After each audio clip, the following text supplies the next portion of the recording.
The story of the companions of the Prophet, Khalid bin Walid, the Sword of Allah. Khalid bin Walid was a warlord who was famous and feared in the battlefield. He earned the nickname, the Unsheathed Sword of Allah. He was one of the most important warlords who were undefeated throughout his career. Khalid belongs to the Prophet's close family. Maimuna, Khalid's aunt, is the wife of the Prophet. Khalid himself has a family relationship, namely his cousin. One day in childhood these two cousins played wrestling. Khalid was able to break Umar's leg. Fortunately, with a treatment, Umar's leg can be straightened back properly. At first Khalid bin Walid was the warlord of the Quraysh infidels who was famous for his cavalry troops. At the time of the Battle of Uhud, Khalid, who saw the weakness of the Muslim troops who became weak after eager to take the spoils of war and came down from Mount Uhud, immediately beat the Muslim troops at that time, but it was precisely after the war that Khalid converted to Islam. Khalid's father Walid bin Mughira of Bani Makhzum was one of the most powerful leaders among the Quraysh. He was a very rich man. He respected the Kaaba with great feelings. During the Hajj he gave free food to all those gathered at the Mina. The Bani Makhzum have important tasks.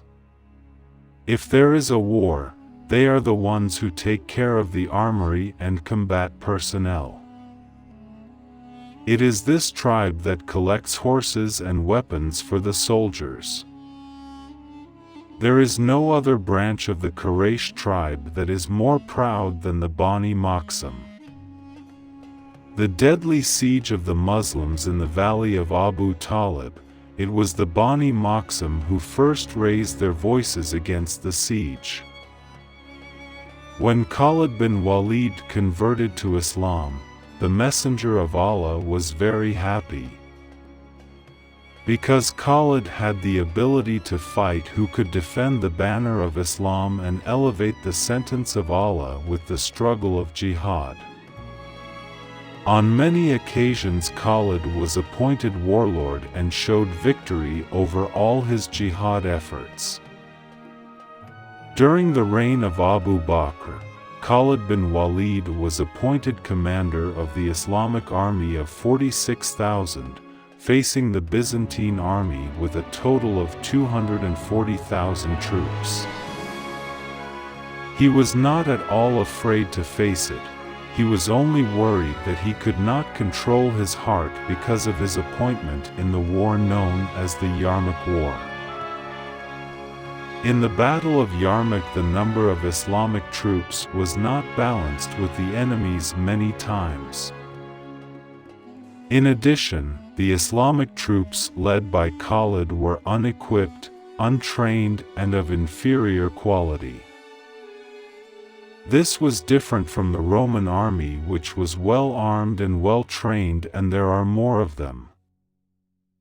It's not Khalid's name if he doesn't have a war strategy.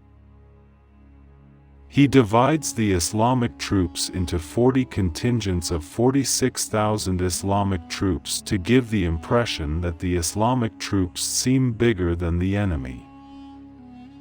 Khalid's strategy turned out to be very effective. At that time, the tactic used by the Romans, especially in northern and southern Arabia, was to divide his army into 5 parts: front, rear, right, left and center. Heraclius had bound his armies with iron between each other. This is done so that they do not run away from the war. Khalid bin Walid's tenacity in leading his army produced results that took almost everyone by surprise. The Muslim army, which was much smaller in number, succeeded in repelling the Roman army and conquering the region. The other war that Khalid led was the Ridda War, the war against apostates. This Ridda War occurred because the Arab tribes did not want to submit to the government of Abu Bakr in Medina. They considered that the agreement made with the Prophet was automatically cancelled after the Prophet died. Because of that, they opposed Abu Bakr. Because of their stubbornness and opposition which could endanger religion and government. So Abu Bakr sent Khalid bin Walid to be a general of the Islamic war army to fight the apostates. The result was Khalid's victory. Still in the reign of Abu Bakr, Khalid bin Walid was sent to Iraq and was able to control Al-Hira in 634 AD. Then Khalid bin Walid was ordered by Abu Bakr to leave Iraq to help the troops led by Osama bin Zaid. There is an interesting story from Khalid bin Walid. He was perfect in his field, master of war tactics, adept at all weapons, skilled in horsemanship, and charismatic in the midst of his soldiers. He was also not arrogant and graceful even though he was at the peak of popularity. This was shown when Caliph Umar bin Khattab temporarily removed the leadership of Khalid bin Walid without any mistakes. Interestingly, he finished the war so perfectly. After success, he handed over the leadership to his successor, Abu Ubaidah bin Jarrah. Khalid doesn't have an obsession with his character.